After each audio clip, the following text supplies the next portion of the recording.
మీకు మంచి snack item చూపించాను, అదేనండి పన్నీర్ 65. టేస్ట్ చాలా బాగా వచ్చింది. మీరు ట్రై చేయండి. పన్నీర్ని బాగా క్యూబ్స్గా కట్ చేసుకొని దాంట్లో red chilli powder, garam masala, ginger paste, కొంచెం ఆయిల్, కార్న్ఫ్లోర్ అన్నీ వేసుకొని బాగా మిక్స్ చేసుకోండి. కొంచెం సాల్ట్ కూడా వేసుకోండి.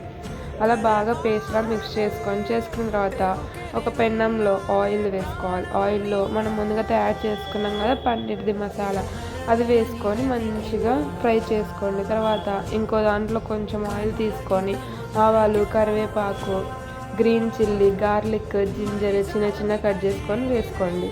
తర్వాత red chilli sauce, soya sauce and tomato sauce వేసుకొని బాగా కలుపుకోండి. కొంచెం కొత్తిమీర కూడా వేసుకోండి.